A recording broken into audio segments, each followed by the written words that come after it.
Ok, la oración, primera carta del apóstol Pablo a Timoteo en el capítulo 2. Vamos a leer versos 1 al 4 y luego el versículo 8. Dice así la palabra del Señor. Primera Timoteo capítulo 2, verso 1 dice: exhorto ante todo a que se hagan rogativas, ¿qué más? Oraciones, peticiones y acciones de gracias por todos los hombres, por los reyes y por todos los que están en eminencia, para que vivamos quieta y reposadamente en toda piedad y honestidad, porque esto es bueno y agradable delante de Dios, nuestro Salvador, el cual quiere que todos los hombres sean salvos y vengan al conocimiento de la verdad. Verso 8. Quiero pues que los hombres oren en todo lugar, levantando manos santas, sin iras ni contiendas. Oramos al Señor. Bendito Padre Celestial, te damos gracias en el día de hoy por tu amor y también por tu cuidado y por la oportunidad que nos permite, Señor, de poder celebrar tu presencia en medio nuestro. Encomendamos este tiempo. Utiliza a tu siervo, Señor, al compartir tu palabra, que honremos tu nombre y que tu Espíritu Santo pueda moverse libremente en este lugar. Pues oramos a través del precioso nombre de Cristo Jesús. Amén y amén. Hoy vamos a considerar otro tema que concierne a la iglesia. En nuestro estudio anterior hablábamos que tú y yo somos sal y somos luz, que tiene que ver con la evangelización, pero que también tiene que ver con el testimonio personal.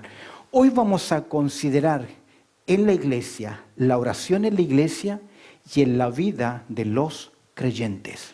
Esta carta que Pablo escribe a Timoteo se llama epístola pastoral. Se le denomina epístola pastoral porque tiene el propósito de instruir al apóstol Pablo de cómo debe conducirse en la casa de Dios, que es columna y baluarte de la verdad. Pero esta carta no solamente fue escrita a Timoteo, como líder, como representante de la autoridad apostólica de Pablo, sino que llega a nuestras manos mediante la inspiración, para que usted y yo sepamos cómo debemos conducirnos en la casa del Señor, y se refiere en este aspecto al ministerio, a la congregación, a la iglesia. Hoy vamos a hablar de uno de los misterios más poderosos que Dios ha dejado en nuestras manos, que ninguno de nosotros sabemos cómo funciona, pero sí sabemos una cosa, que la oración que funciona. Ahora, yo no sé cuánto usted le cree a la oración. ¿Usted cree en la oración? ¿Cree realmente? ¿Has visto la mano de Dios en respuesta a tus oraciones? ¿Sabes que hay creyentes que dicen amén porque saben que tienen que decir amén? Pero no hay una oración con fe, con confianza, con dependencia. Vivimos más confiando en nuestras capacidades que en nosotros mismos. Hemos visto la mano de Dios, sabemos.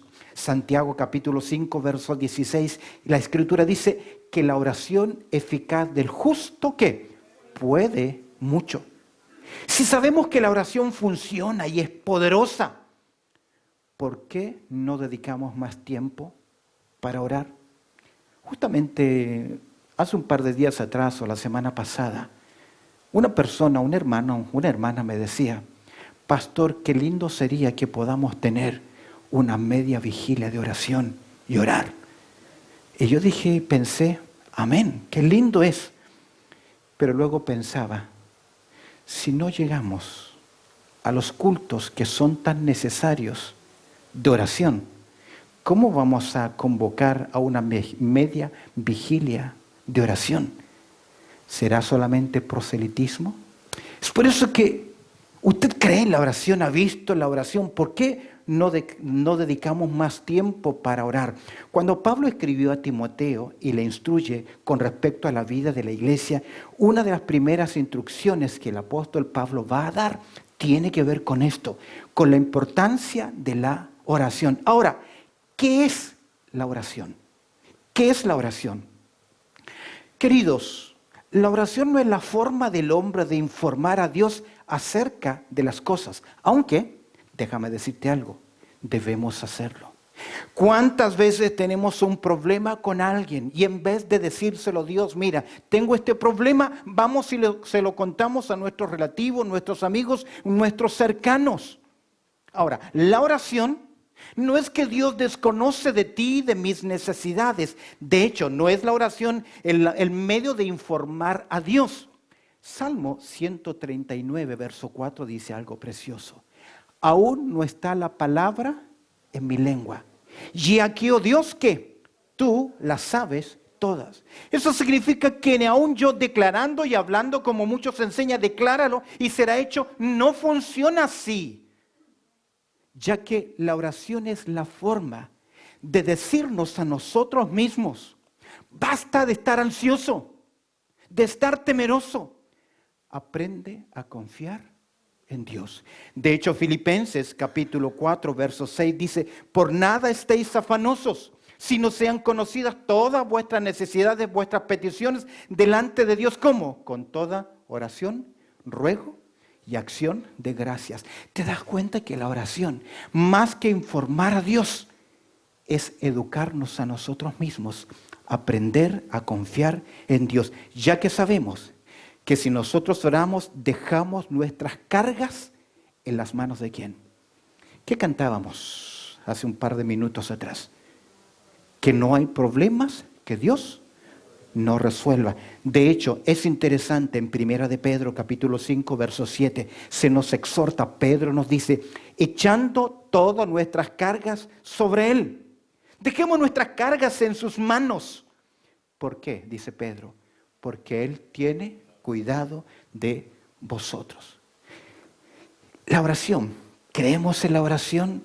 ¿Le dedicamos tiempo a la oración? Tuviste ese tiempo. Y ojo, no confundir pensar en Dios, porque todos pensamos en Dios, sino elevar a Dios una oración. Rápidamente, ¿qué aprendemos sobre la instrucción que da Pablo a Timoteo con respecto a la oración y su importancia? ¿Qué podemos aprender al observar 1 Timoteo capítulo 2, versos 1 al 4? Lo primero que aprendemos es la prioridad de la oración. ¿Cómo comienza el verso 1 el apóstol Pablo? ¿Cómo comienza? ¿Qué es lo primero que Pablo dice? Exhorto ante todo. Pablo va a dar una serie de instrucciones a Timoteo sobre la vida de la iglesia, sobre las características de los líderes, cuáles son sus responsabilidades, cómo tratar a las viudas, cómo presentar el evangelio, cómo confrontar la falsa enseñanza. Pero ante todo, ¿qué dice Pablo? Te exhorto ante todo. El término parakaleo. Me pongo a un lado para llamarte, para convocarte, para animarte, para decirte, ¿qué cosa? Que si hay algo prioritario, escúchame bien, en tu vida, en mi vida, debe ser el tiempo de, ¿qué?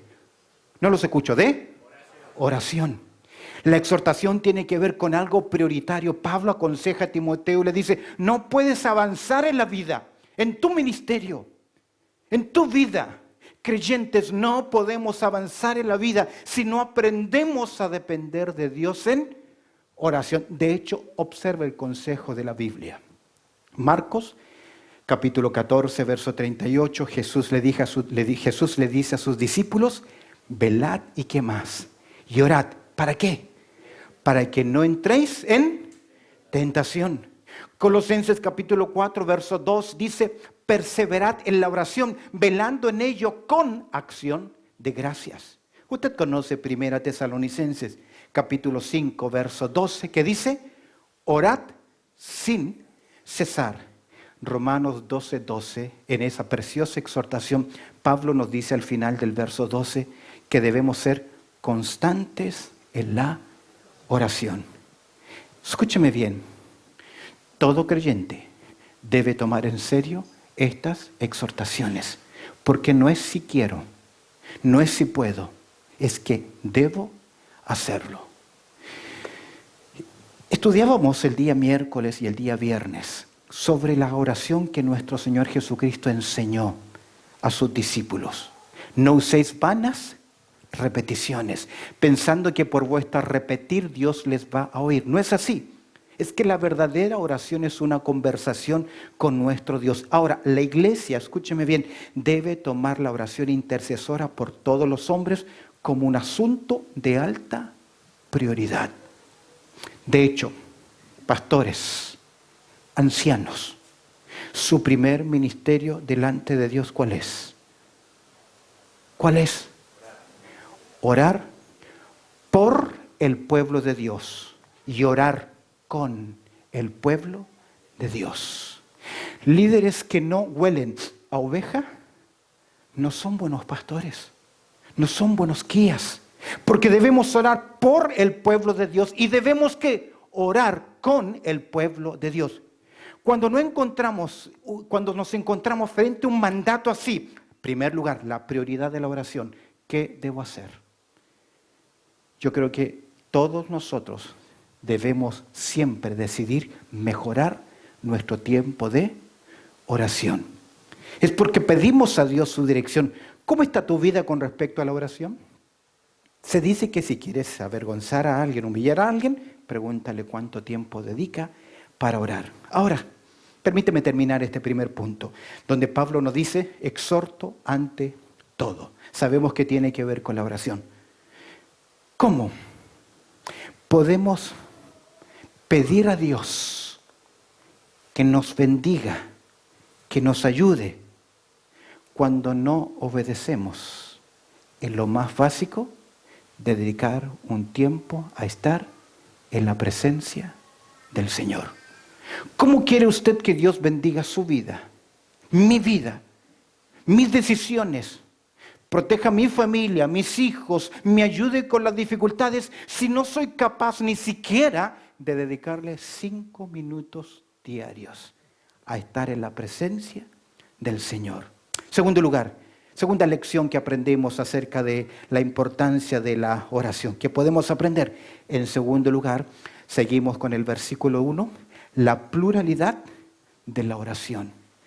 Dice el apóstol Pablo, exhorto ante todo, a que se hagan, que se hagan. Vemos aquí que la iglesia debe estar involucrada en la oración. Creo que toda iglesia debe tener un culto de oración, donde el pueblo del Señor debe venir ¿a qué? A orar. Debe ser ese compromiso. Hoy observe cuando regrese a su casa, mire diferentes horarios de reunión de las iglesias. ¿Sabes cuál es el común denominador? Que ya no hay una reunión de ¿qué? De oración. ¿Sabes por qué? Porque la gente ya no llega a orar.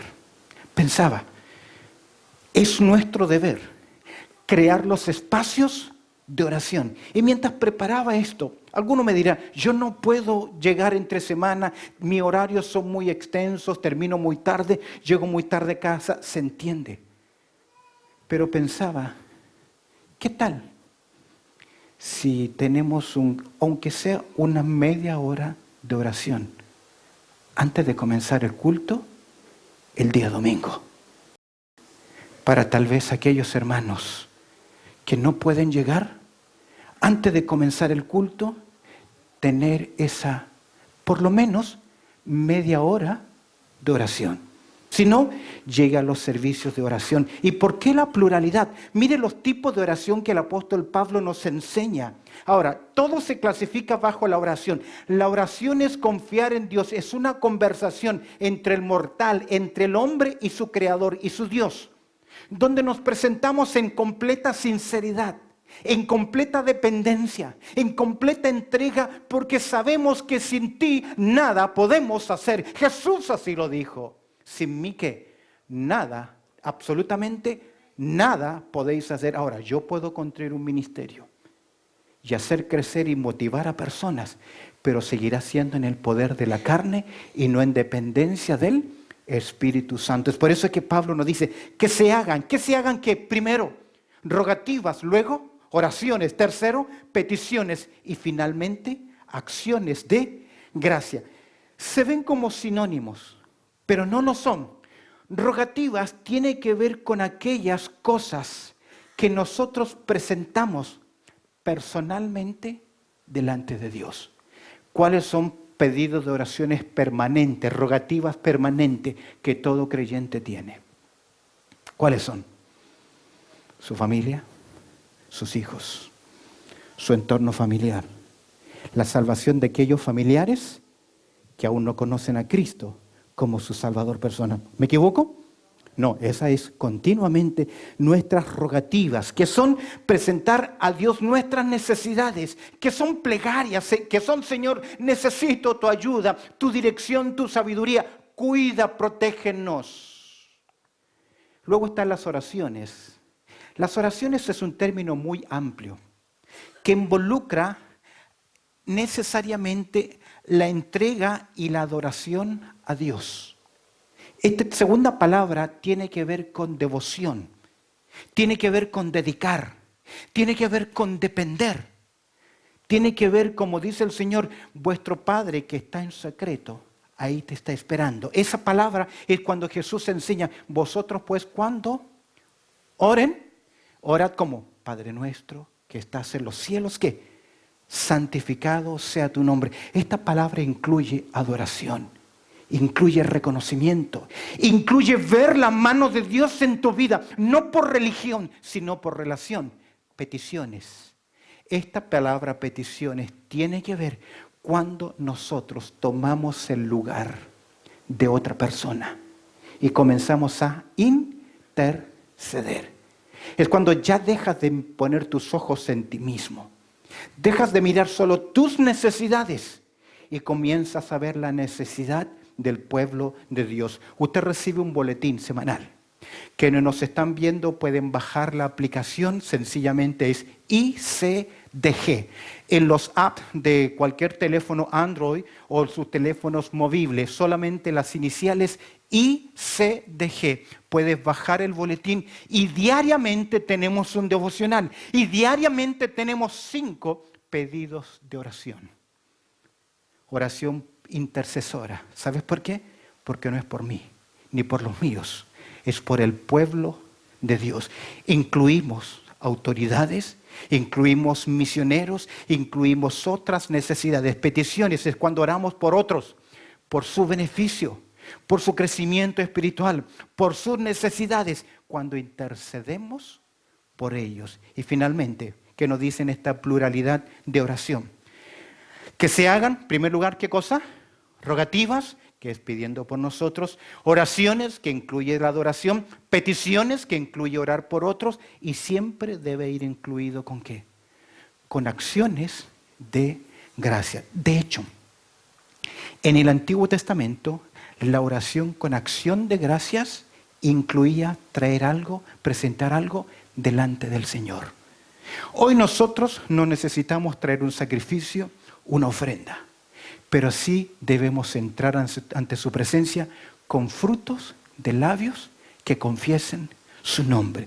Y debemos aprender a ser agradecidos al Señor por lo bueno y también por lo malo. Pero dígame, qué difícil es cuando pierdo aquello, pierdo esto otro, pierdo esta situación, seguir diciendo ¿cómo? Señor, te doy gracias, pero esta es la voluntad de Dios. De esta forma, como nos enseña el libro de Filipenses, capítulo 4, verso 6. Por nada estéis afanosos, sino sean conocidas, que dice el texto Filipenses 4, 6. ¿Tiene ese versículo marcado en su Biblia? Te animo a que lo busquen, los veo muy cómodos, así muy de brazo cruzado. Busquen su Biblia, Filipenses capítulo 4, verso 6. Por nada estéis afanosos, sino sean conocidas vuestras peticiones delante de Dios, que en toda oración y ruego con acciones de gracia. Memorice ese versículo, diga, Señor, este va a ser mi lema para mi próximo año, que me ayude en mi vida a no estar ansioso, preocupado, perder el sueño. ¿Cuándo fue la última vez que usted alzó la voz públicamente para decir, Señor, te doy gracias? ¿Cuándo fue esa última vez? ¿Sabes tú que en la iglesia de Corinto, lo citaba hace un par de semanas atrás en un sermón? En la iglesia de Corinto, Pablo dice, yo prefiero hablar una palabra con entendimiento para que los demás puedan decir a mi acción de gracia, Amén.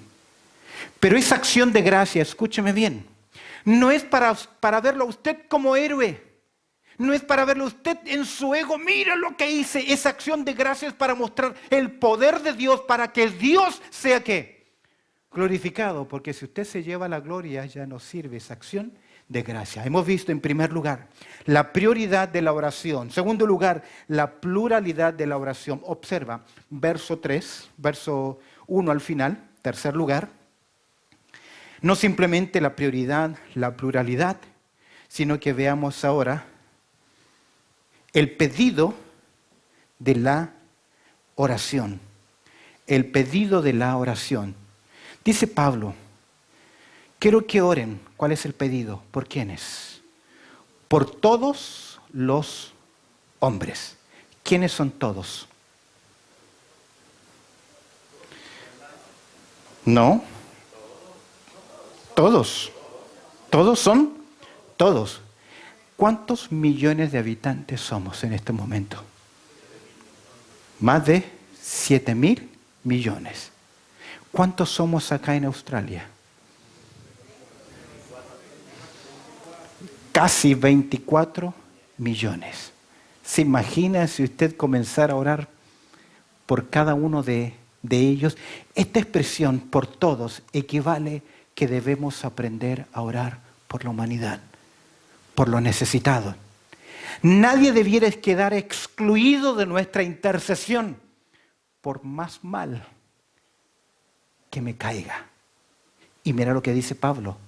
Si vamos a orar por todos, vamos a orar en verso 2 por ¿quiénes? Por los reyes. No era fácil orar por un hombre que estaba enloquecido por el poder como Nerón.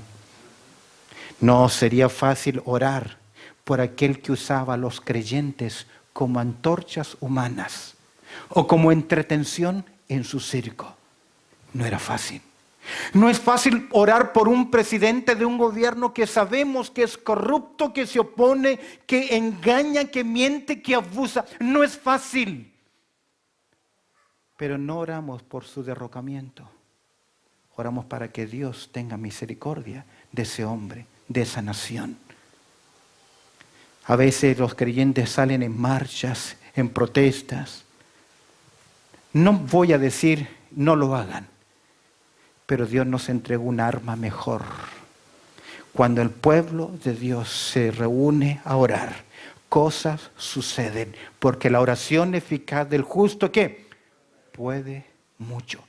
Por los reyes, como los emperadores romanos bajo los cuales vivían los cristianos del primer siglo. Escuchaba a George Bean hablándonos acerca de los perseguidos en la ex Unión Soviética bajo la KGB, cómo ellos oraban por las autoridades para que Dios tuviese misericordia. Esas autoridades, cuando encontraban un grupo de creyentes, los masacraban a todos porque era rebeldía al gobierno. Pero eso no menguó sus rodillas para orar por aquellos que estaban en autoridad. ¿Qué dice Pablo? El pedido de oración es por todos los hombres, por los reyes y por todos los que están en eminencia, tal vez un poco más bajo que los reyes, independientemente de los cargos municipales. Escuchaba a un predicador citar este versículo y él preguntaba, ¿usted sabe cuál es el alcalde de su comuna? ¿Cuándo fue la última vez que usted oró por ese alcalde? ¿Tienes problemas con personas? Comienza a orar por ellos. Alguien dijo lo siguiente, cuando uno comienza a orar por su enemigo, muy poco tiempo va a seguir siendo, ¿qué? Su enemigo. Si usted le cae a alguien mal de la iglesia, porque no eres moneda de oro para caernos bien a todos. Dedica tiempo ¿a qué? A orar por esa persona. Y Dios va a cambiar esa persona, pero también va a cambiar tu corazón. Es por eso que Jesús nos dice, ¿qué debemos hacer por nuestros enemigos? Amad a vuestros enemigos. Hemos visto la prioridad en la oración, la pluralidad en la oración, el pedido de oración, el por qué, cuáles son las personas para orar. Veamos en cuarto lugar el propósito de la oración. ¿Por qué debemos orar? Todo creyente. ¿Por qué debemos tener cultos de oración como iglesia? ¿Cómo comienza el verso? El verso 2. ¿Para qué? Ese es el propósito. Ahora vemos los propósitos de la oración. ¿Cuáles son los propósitos de la oración? En primer lugar, al seguir en verso 2, ¿para qué? Vivamos como quieta y reposadamente en toda piedad y honestidad. Debemos orar en primer lugar para que podamos vivir con seguridad. Con seguridad. Vivir quieta y reposadamente. El objetivo de la oración no es una vida fácil, sino el bien del gobierno. Que haya leyes que nos protejan y a pesar de todas las leyes contrarias a la voluntad de Dios en el aspecto moral, tenemos una ley que debemos orar y decir gracias, porque libremente podemos reunirnos en este lugar para celebrar la presencia del Señor. Amén. O alguien le detuvo en la calle y le preguntó, ¿hacia dónde vas? Tienes prohibido ir a tu iglesia a adorar. ¿Hubo alguien? ¿Nos paran por eso? Tal vez si eso ocurriese, seríamos más fieles y más firmes en convicción. Porque cuando la iglesia fue perseguida en los primeros 3 siglos, fue una iglesia fiel, constante, en oración. De hecho, los padres de la iglesia nos enseñan que ellos sí oraban por las autoridades. Mira, por la seguridad, vivamos quieta y reposadamente en toda piedad que se nos permita practicar nuestro culto, nuestro servicio, la vida cristiana. Yo sé que es difícil repartir folletos. Ya cada vez se hace más complicado, pero aún seguimos teniendo ¿qué? Libertad para hacerlo, en toda piedad y también que podamos vivir en toda ¿qué? Honestidad, con decoro, con leyes que controlen la inmoralidad, que no haya permiso a la corrupción. Siempre habrán personas corruptas, pero en estos momentos no hay leyes, que Dios no permita leyes que corran con lo corrupto. A veces bromeamos y nos reímos de uno de los que fue uno de los más grandes traficantes de coca, Pablo Escobar, quien continuamente le ofreció al gobierno colombiano, ¿qué cosa? Yo los saco del problema de deuda que tienen. Tenía la capacidad, pero eso hubiese sido una derrota para un país. Eso no significa que no hayan gobernantes que se compran, que se venden, que hacen vista gorda, porque aún los creyentes lo hacen. Es por eso que debemos orar para que podamos vivir con decoro, con leyes que controlen la inmoralidad en todo el amplio sentido de la palabra, que haya control. Hoy más que nunca podemos ver la proliferación de movimientos violentistas en contra de las autoridades. Recuerda, Zacarías capítulo 4, verso 6 lo dice, no es con ejército, ni con fuerza, sino con mi espíritu, ha dicho Jehová de los ejércitos. ¿Cuál es la mayor herramienta de poder que Dios nos ha dado? ¿Cuál es? El ministerio de la oración. Y ese ministerio mueve montañas. Cuando el pueblo de Dios se une en unidad a orar, si nos ponemos de acuerdo y clamamos al Dios del cielo, Dios abre sus oídos, pero ahí debe haber de parte de nosotros humildad. En el año 1513, 1572, Dios utilizó en Inglaterra a un hombre escocés tremendo, llamado Juan o John Knox. Un tremendo hombre de Dios, que la propia reina de Inglaterra dijo, yo le temo más a Juan Knox su oración que a un ejército invasor. Tertuliano, observa conmigo un personaje, uno de los apologistas de la iglesia primitiva. Él escribió lo siguiente: la iglesia primitiva oraba por el rey, pidiendo una vida larga, un dominio seguro, un hogar seguro, un senado fiel, un pueblo justo y un mundo de paz. Qué tremenda oración. En medio de un tiempo donde los creyentes eran perseguidos a muerte. ¿Por qué debemos orar? Los propósitos de la oración, para que los creyentes vivan en forma segura. En segundo lugar, para que nosotros aprendamos sumisión. Observa conmigo el verso 3. ¿Por qué? Porque esto es bueno. Querido, es bueno que el pueblo de Dios ore. Amén.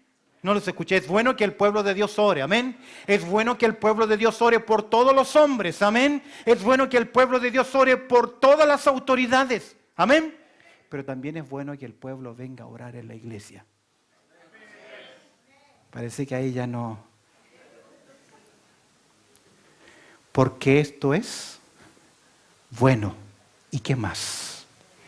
Y agradable delante de Dios. Vivimos agradando la carne. Vivimos agradándonos a nosotros mismos. Cuando nuestro llamado en sumisión es que debemos vivir para agradar ¿a quién? A Dios. Porque ya no nos pertenecemos. Pueblo suyo somos. ¿Y qué más? Y ovejas de sus prados. Y por último, Pablo dice, debemos orar no solamente por seguridad, por sumisión.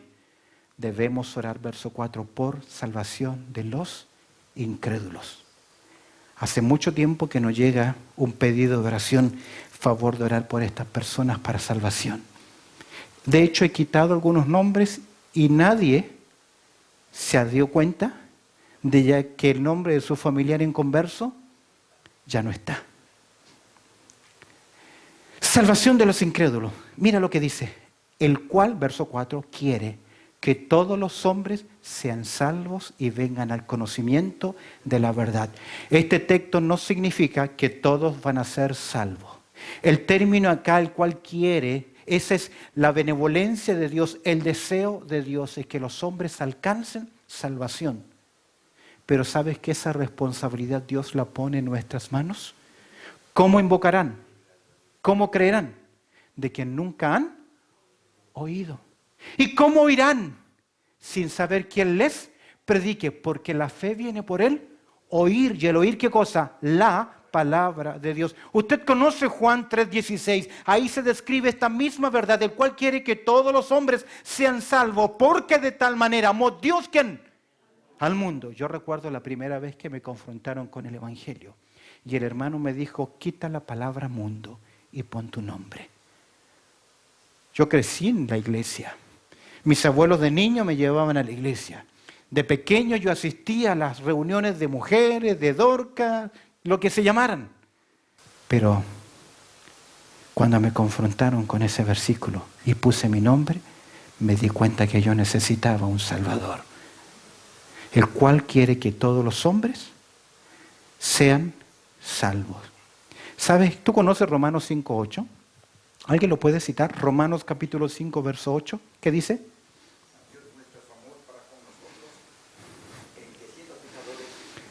En que siendo aún pecadores. ¿Sabe que una mejor traducción sería estando aún en pecado? Estando tú y yo aún en pecado, porque escúchame bien, solo Dios y tú saben cuántas cosas Dios nos ha perdonado, porque si hay cosas que nosotros las vamos a llevar a la tumba y que nadie sabe. Pero Dios tuvo de ti y de mí misericordia. ¿Ves? Orar por la salvación, el cual quiere que todos los hombres sean salvos y vengan al conocimiento de la piedad. Usted sabe que cuando se predica el Evangelio y hay una persona inconversa oyendo el Evangelio, hay una lucha espiritual tremenda. Porque el Dios de este siglo, según a los Corintios 4:4, ¿qué hizo? Cegó el entendimiento de los incrédulos, ¿para qué? Para que no les resplandezca la luz del Evangelio, no entre el Evangelio, el mensaje de salvación en su vida. Hay un conflicto espiritual. Hemos hablado sobre la prioridad, la pluralidad, las personas en la oración, el propósito en la oración. Terminemos con verso 8. La preparación en la oración. Hay algo que Dios quiere en nuestra oración, que tiene que ver no con el ritual, con las acciones externas, con un día específico, con un horario específico. Tiene que ver con la disposición del corazón. Dice el verso 8, quiero pues. Esta palabra es un énfasis fuerte. Expresa una dirección de autoridad hacia Timoteo y la iglesia local. Y mira la dirección. Quiero pues que los hombres oren, ¿qué? En todo lugar. ¿Cómo? Levantando manos santas, sin iras ni contienda. Lo primero que encuentro acá es la dirección en esta preparación. Que los hombres. Creo que Pablo se está refiriendo a un culto oficial de oración. Y me llama mucho la atención que Pablo utiliza el término hombres acá y no la palabra común que se utiliza hombres en todo el Nuevo Testamento. La palabra más común es antropos, que es genérico, que involucra hombre y mujer como humanidad. Acá la palabra que el apóstol Pablo utiliza es aner. Deriva la palabra andros, Andrés, que significa varón o hombre varonil. Describe que hay cierta responsabilidad cuando la iglesia es convocada. La dirección oficial de un culto de oración o de una asamblea es la responsabilidad de un varón. Ojo, eso no significa que una mujer no pueda orar. De hecho, en 1 Corintios capítulo 11, verso 5, la única restricción que Dios puso para que una mujer profetizase en la iglesia o hiciese oración es que tuviese una mantilla, un paño, en sumisión a las autoridades y delante de los ángeles. Pero mujeres podían orar, pero no les ha sido dada la responsabilidad de presidir, dirigir, ser la autoridad oficial. Porque cada persona que se pone en este lugar a dirigir es una autoridad. Preside. Es por eso que, hermano, que tú que tienes este ministerio de dar dirección, aunque sea un simple culto, ven preparado. No lo hagas a última hora porque eso deshonra a Dios. Usted debe venir bien preparado para honrar a quien, a Dios. No importa si hay 7 o 700 personas. Dios está presente y usted lo está haciendo ¿qué? Delante de Dios. Quiero que oren los hombres. ¿Dónde? En todo lugar. No es tan importante el lugar, sino como la dirección, la preocupación y por último, la disposición. ¿Cómo deben hacerlo? Levantando manos santas, sin iras ni contiendas. Yo voy a ser muy honesto. Por muchos años de mi vida yo me opuse a cualquier persona que en medio levantase sus manos. No lo hago porque no es mi costumbre. Pero cuidado, este texto no está hablando del aspecto físico, aunque en los encuentros de pintura, en las cavernas que se encontraron en los primeros siglos, había muchos creyentes levantando sus manos arriba. Pero no era tanto para adorar y bendecir. Más que nada era en símbolo, Señor, recibimos tu bendición. Porque toda buena dádiva y todo don perfecto desciende ¿de qué? De lo alto. No hay nada de malo. Pero cuidado, Dios quiere que levantemos más que manos, sean manos en primer lugar santas, sin iras ni contienda. Cuando hay amargura en el corazón, cuando hay soberbia, cuando hay envidia, cuando hay rencor, cuando hay falta de perdón, ¿cómo usted puede elevar a Dios una oración? Y me predico a mí mismo, ¿cómo puedes tú orar si estás molesto y peleado y maltratando continuamente a tu cónyuge? ¿Cómo crees que puedes levantar manos así? Esa es hipocresía. Disposición del corazón, sinceridad. ¿Por qué no vemos más la mano de Dios obrando a favor nuestro? Es porque no tenemos manos santas, no tenemos manos puras. No importa que tú levantes todo el tiempo tus brazos arriba. Si tu corazón está sucio, no honra a Dios. Y no importa que hagas sacrificios, y déjame decirte algo, que vengas a todos los cultos, a todas las reuniones, estés en todas las actividades, si no tienes ese corazón, de nada sirve. Porque la oración es dependencia con Dios. Hace años atrás, un joven que comenzaba en el ministerio quería ser un pastor, un predicador. Entrevistó a quien él conocía, una iglesia grande, un ministerio muy exitoso. Y le dijo, pastor, quiero hablar con usted. Quiero que me dé sus consejos. Y el pastor se reunió con el joven y le aconsejó. Pero luego el muchacho buscó preguntarle, dígame, ¿cuál es la clave de su secreto? ¿Cómo se prepara? ¿Cómo prepara sus mensajes? Tal vez pensó este muchacho que le iba a revelar alguna clave especial o le iba a mostrar su biblioteca secreta. El pastor le dijo, acompáñame. Y comenzaron a subir las escalas de la capilla de la iglesia. Y casi en un altillo arriba, en un cuarto pequeño, entró. Y el muchacho con ojos abiertos esperando ver la gran biblioteca, todo lo que él consultaba para preparar. Sencillamente encontró un cuarto con un cojín, una banca, y eso era todo. Y el muchacho le preguntó, ¿y esto qué es? La clave del ministerio, del servicio a Dios. De rodillas, ante la presencia del Señor. Eso es todo. Y eso es lo que pedimos de usted. Eso es lo que pedimos del pueblo del Señor. El Salmo 55, 17 dice lo siguiente. Tarde y mañana y mediodía oraré y clamaré y Él oirá mi voz. No voy a pedirte que ores a la mañana, al mediodía y a la tarde. Quiero animarte a que ores. A que tomes un tiempo de oración por usted. ¿Por qué? Porque quiero pues que oren todos los hombres. En todo lugar, levantando aquí manos santas, sin iras ni contienda. ¿Qué tal si hoy decide mejorar su tiempo de oración delante de Dios? Amén.